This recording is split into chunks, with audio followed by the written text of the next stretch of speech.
Time now 9:13, and let's check in with John Hopperstad, who has been in Snohomish County all morning, waiting now for what you've dubbed the big thaw. We're waiting for it. Yeah, we are waiting on that big thaw. We really, the freezing rain has let up over the last couple of hours. But yeah, the ice still remains, and I just pulled a piece off the parking lot.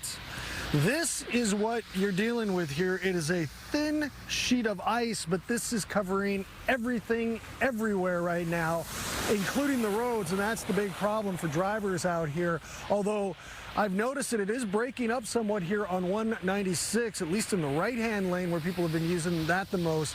It is starting to break up. We can see some pavement below there as well, but all the other lanes here appear to still be pretty icy and slippery, and that's just what we've been dealing with all morning. We've seen trucks get stuck at the top of this hill and at the top of the other hill.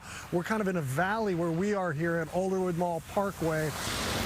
But we do know that Linwood, the city of Linwood, and the city of Mount Lake Terrace in the last couple of hours have put out on social media that they're asking everybody to stay at home and do not come out on the roads. Linwood says crews are still out here working with sand and salt and product to tamper down this ice. And at this point, that may begin to start to work, because whatever they did before the ice storm, of course, that just gets covered up in the rain and the ice here. And thankfully, the rain has stopped here, so again, we're waiting for that big thaw. We hope happens later in the day, so a lot of this stuff starts to break up, because the other issue you're dealing with is just walking around in this stuff. Now, we got these crampons here, which are a lifesaver, literally, because if I was walking on this sidewalk without them, I would be slipping and sliding all over the place. But as long as I got spikes on the bottom of my feet, I'm okay. Yeah, you need spikes to get around in this stuff, so I wouldn't even leave the house today